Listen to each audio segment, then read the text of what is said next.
The fragrance of selfless love that has drawn the world into one family. The truth of an eternal message that has been revealed through every act and word. The fulfillment in service that has been taught by relentless sacrifice. The Lord's own life is indeed His message.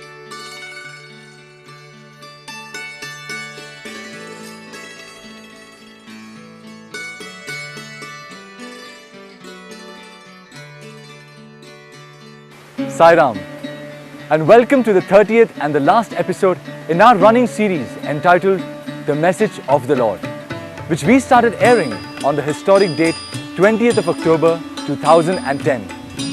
As we wind down, it is useful to begin by wondering how come we are often so bloated up with body consciousness and ego when we are actually very small. Many years ago, Dr. Philip Morrison did a wonderful article in Scientific American entitled The Powers of 10.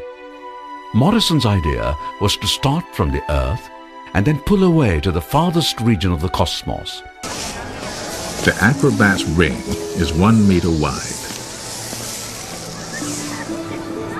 The crowd is 10 times wider, 10 meters across, larger by 1 power of 10. Now, with every step, every ring, we travel 10 times farther from Venice, and our view of the universe is 10 times wider. The 100-meter ring surrounds St. Mark's, and 1,000 meters, 1 kilometer, the city center. As our speed increases, 4 steps, 4 powers of 10, reveal all the islands of Venice, the Adriatic Sea, and the mainland of northern Italy.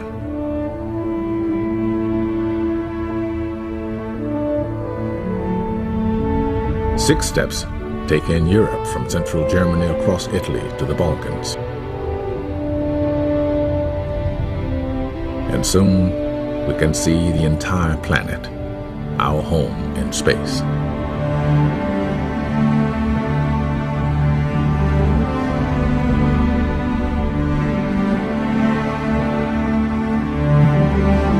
Astronomers have discovered that the galaxies are flying away from one another. The universe is expanding. Our own galaxy and all the others form clusters and superclusters of stupendous size, hundreds of millions of light years across. And here, about 15 billion light years from Venice, we approach the outer limits of the visible universe. What lies beyond this cosmic horizon, we cannot see and do not know. It is when we actually go through such an exercise that we truly appreciate how small and insignificant we really are. Morrison then did a similar exploration into the world of the small. This busy world of single-cell paramecia is only 1 millimeter across, 3 powers of 10 smaller than a meter. The microscope allows us to continue our journey into the realm of the very small. As we move into the cell nucleus, each new ring now reveals a world 10 times smaller in diameter than the last. Deep within the nucleus, we come upon truly remarkable constructions, long spiraling molecules of DNA. DNA holds the chemical codes for the reproduction of most organisms on the planet, whether they're paramecia, people, or petunias.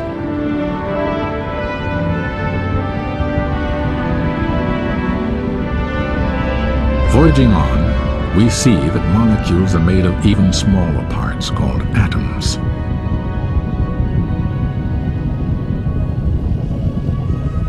The tiny world of the carbon atom is very strange indeed. its 6 electrons seem to swarm everywhere at once. Now our voyage takes us through a void that appears as vast as the space between the stars. Ahead lies the atomic nucleus, so fantastically small that if the whole atom were the size of this theater, its nucleus would be like a speck of dust. Yet the nucleus contains almost all of the atom's mass, packed into particles called protons and neutrons. And these, in turn, are made of still smaller, mysterious things called quarks. Exploring this, the inner frontier of the universe, physicists wonder if quarks might contain even tinier building blocks of matter.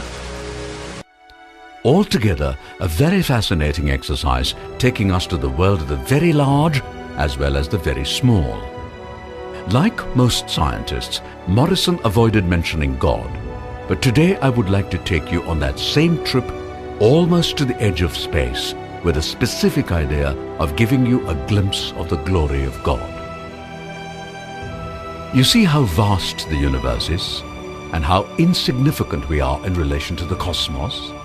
And yet, as Bhagavan Baba often points out to us, how puffed up humans feel just because they have property, money, power, etc., or have done something or beyond the normal. Is this justified? And the funny thing is that even many devotees feel that way. So much so that when they are in the presence of Bhagwan Baba, they forget that they are in the presence of the very God who created all that we just saw. That is the power of ego, blinding one to the presence of God Himself. Turning to the glory of God, Swami says that one can see it everywhere, in fact, wherever one looks. Just relax for a moment and watch a glorious sunset as the sun disappears below the horizon. What a soul-filling sight it is.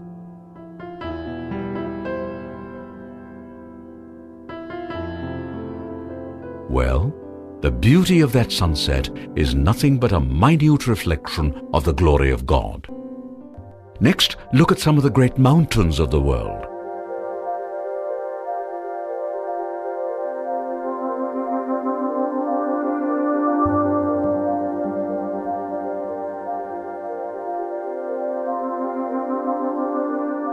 The majesty of those mountains proclaim nothing but the glory of God.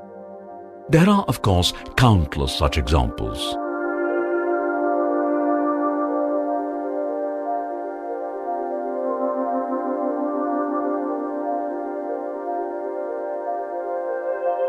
Examples you saw were all different, no doubt, but beneath the surface, they all proclaim nothing but the glory and the power of God manifesting in every nook and corner of the universe in so many different ways.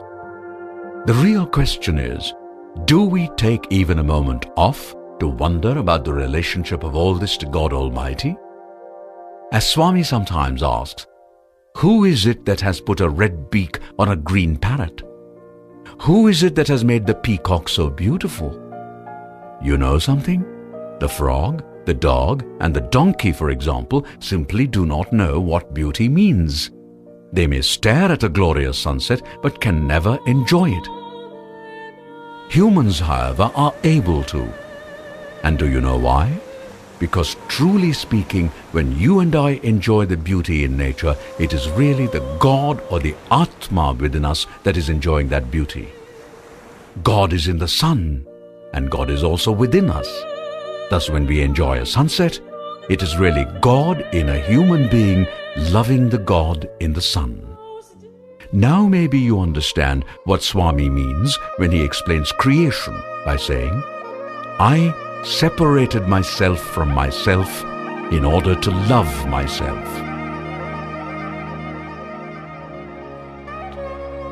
In other words, it is all a divinely orchestrated heart-to-heart resonance of which we are not even aware.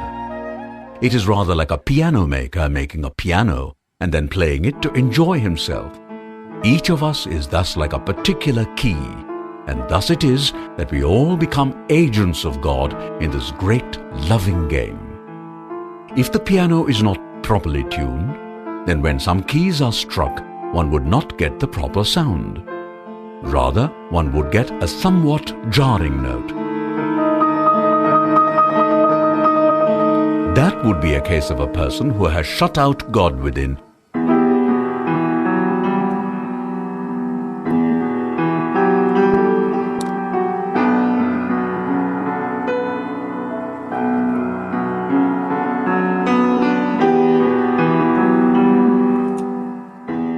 And we have already discussed what we must do in order to set right that problem. So you see, it is all a big game of hide and seek really, with God challenging us who are deeply immersed in worldly affairs to seek Him out and experience Him. That is what love-to-love connection between humans and God is. And you might remember that Baba in fact often mentions it.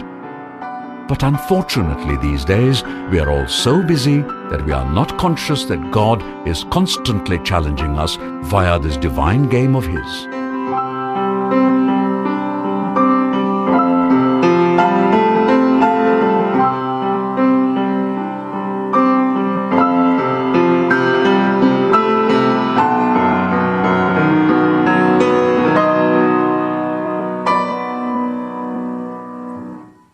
Getting back to how proud humans feel about their achievement, Swami often says, "Man has built fans for blowing air, but can any fan built by man match the fury of winds during a hurricane or a cyclone?"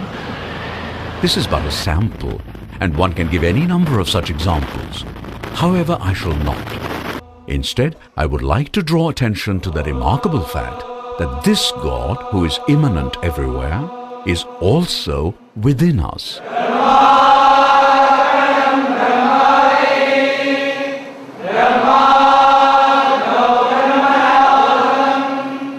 As you are aware, every time Sai devotees have a meal, they dutifully chant the Brahmarpanam mantra.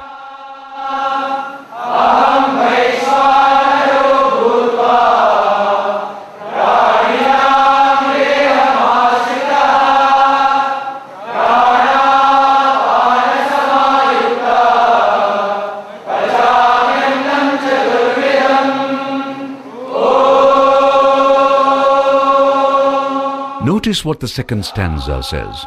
Swami has drawn our attention to it so many times.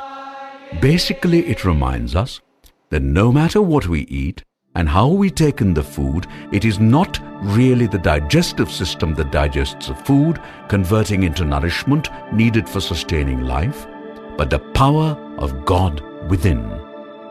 Yes, the power of God within does so many things for us, but are we conscious of it? Take a simple thing like opening a bottle. Do you realize that humans alone can do such a thing? A monkey might be incredibly agile, but believe me, a monkey can never open a bottle. It is the thumb that we all take so much for granted that helps us to do so many things, including opening the bottle. So powerful is the thumb that Newton once exclaimed, "The thumb alone is enough to prove that God exists." Again and again Swami keeps telling us, there is only God and nothing but God. Everything is God, only He is not manifest to the senses. Instead, He has to be experienced, and to do that, one must first cleanse the heart. There are so many wonderful teachings that Baba regularly gives us, but alas, we humans easily forget that, especially in today's fast-moving world.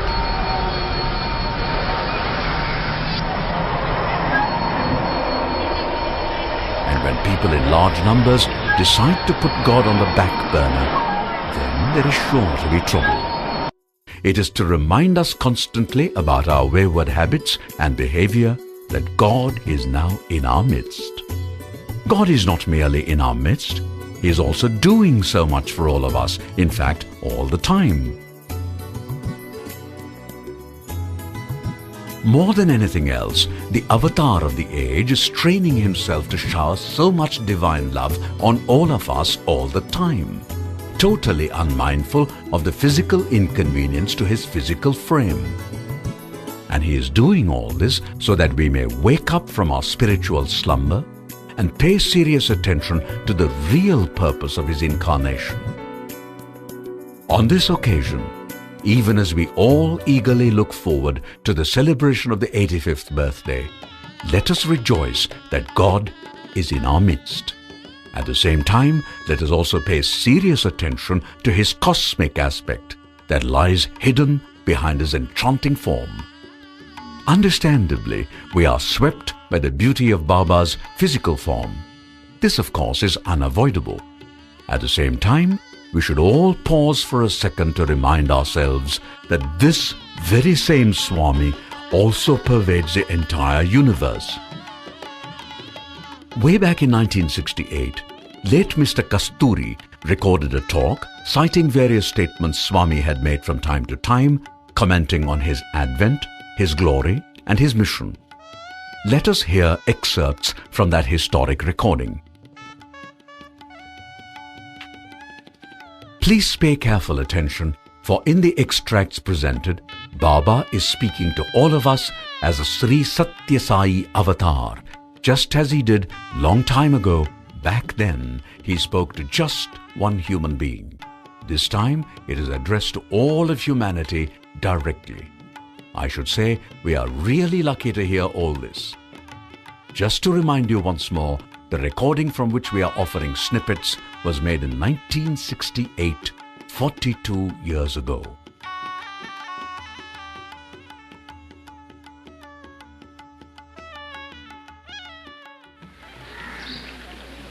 Every step in the career of the avatar is predetermined.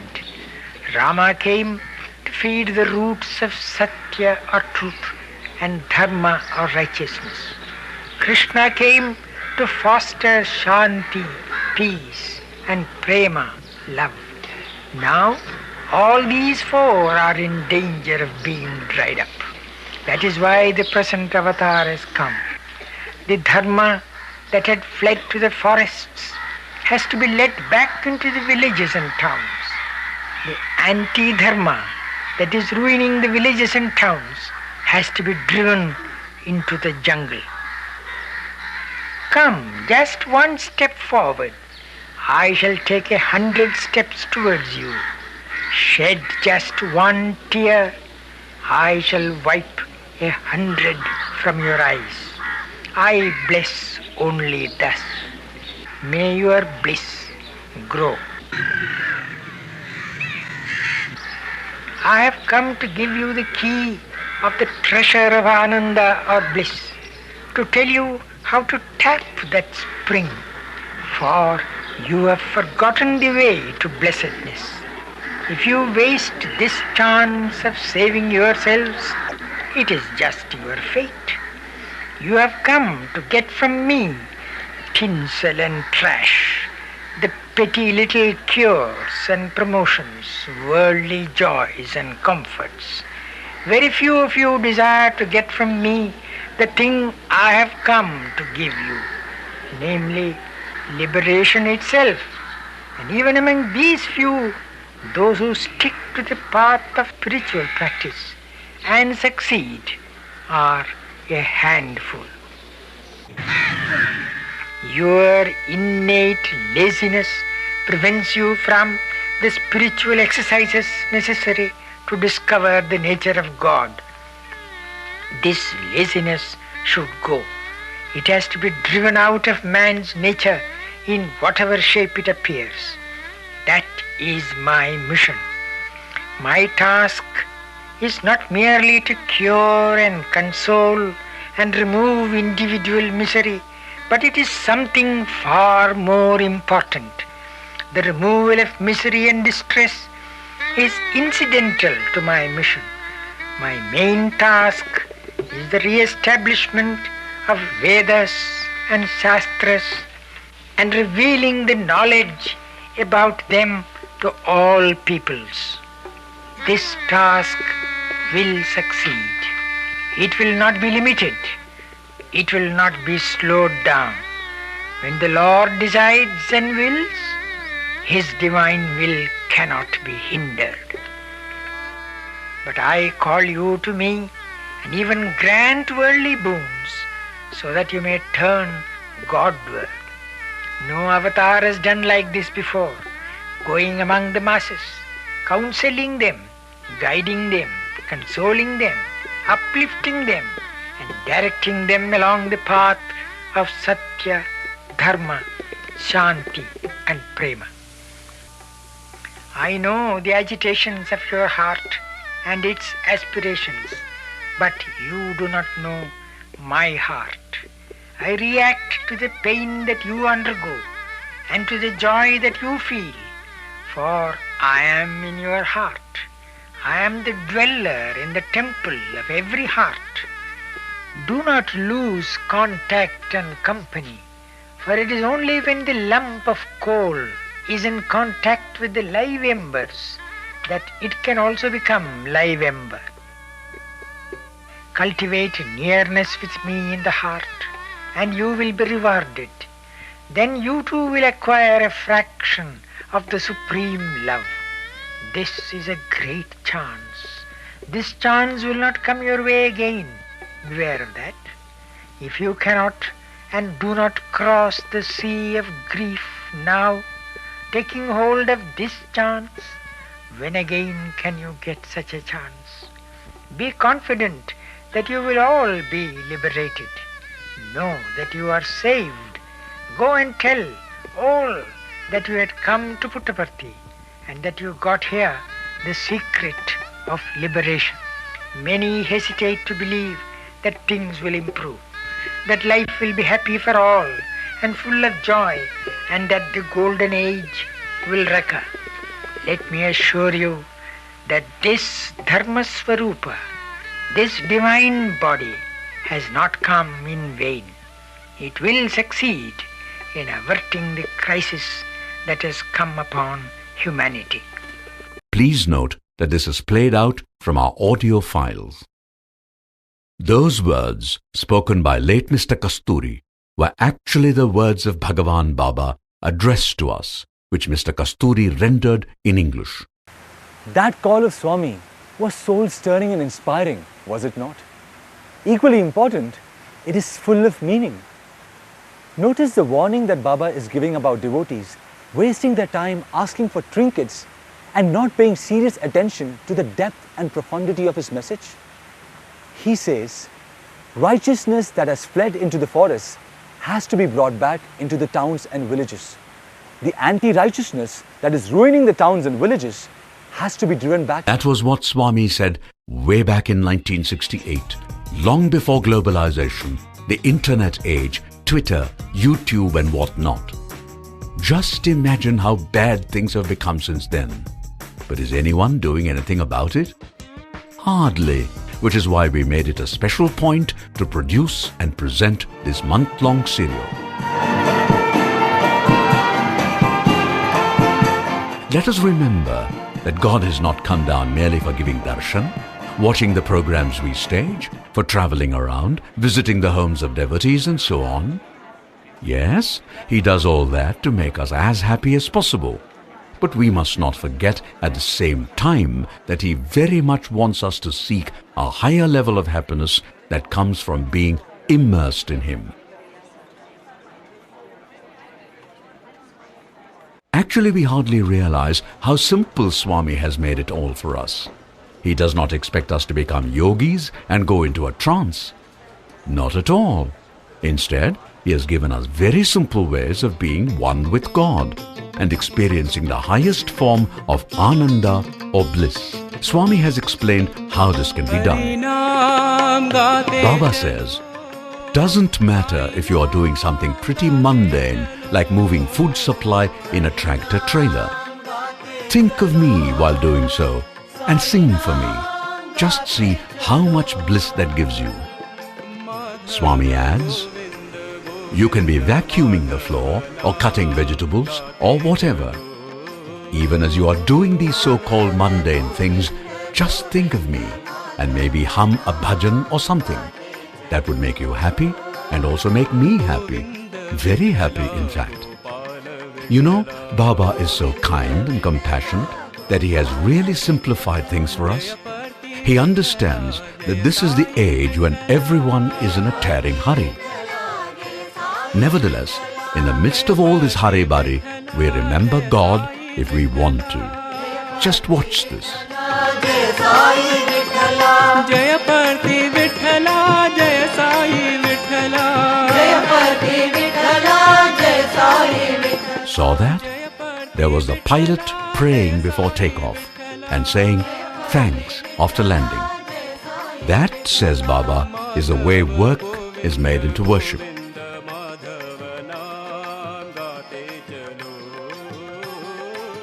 Blessed indeed are we to be here on earth, when the Lord in human form is right here in our midst. Even more blessed we would become if we make at least some effort to follow the teachings that He has so compassionately and with such patience been imparting to humanity for so many decades. Bhagavan Baba has done all this because of his staunch belief that someday or the other we would take his teachings seriously.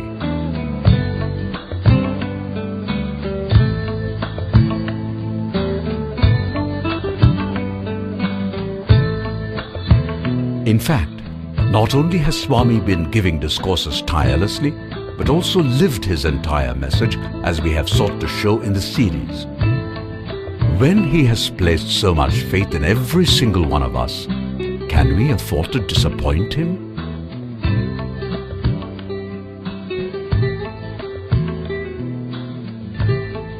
Obviously we cannot, and indeed we shall not. That should be our resolve. Redoubling our faith in him, let us joyously prepare to celebrate the forthcoming landmark event, the 85th anniversary of the advent of the Sri Sathya Sai avatar.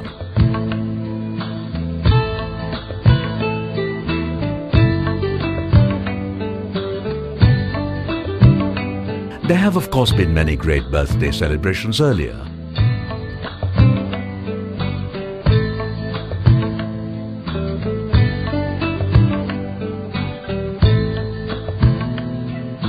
But this one is something really special, for it is coming at a time when humanity is truly at the crossroads.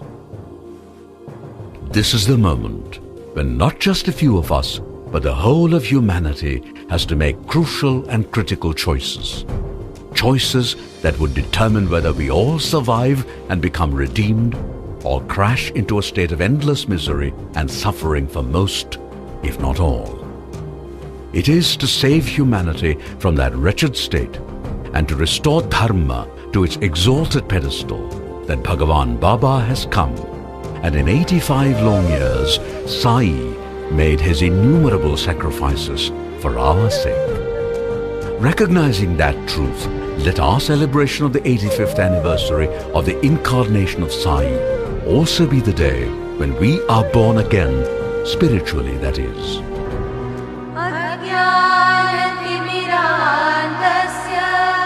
Shedding the cloak of ignorance or ajnana covering us, let us be ready to be the torch-bearers of love in a world enveloped in spiritual darkness, hungering pitiably for divine love.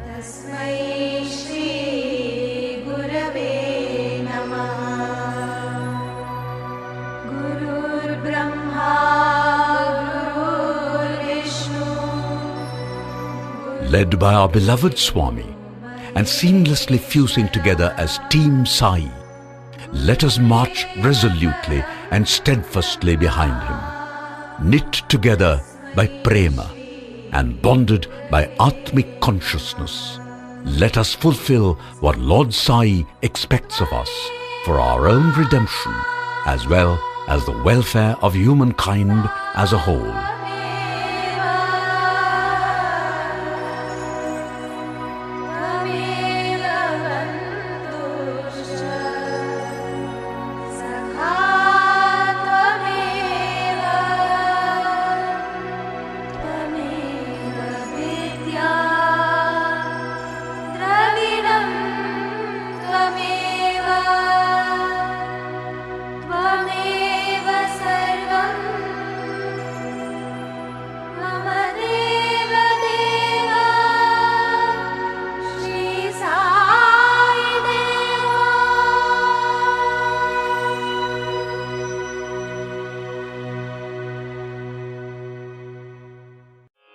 असतो मा सद्गमया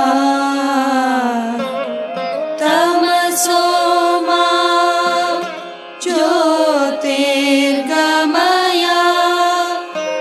मृत्योर्मा अमृतं गमया।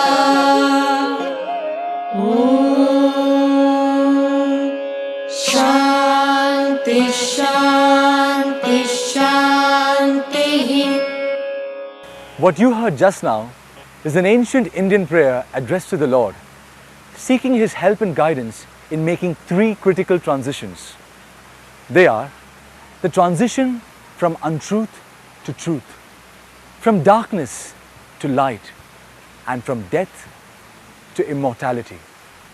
Well, that brings to an end this 30-part special teleserial entitled The Message of the Lord, that was specially produced for being aired on the eve of the 85th anniversary of the advent of the Sri Sathya Sai Avatar, or Swami as we all endearingly call him.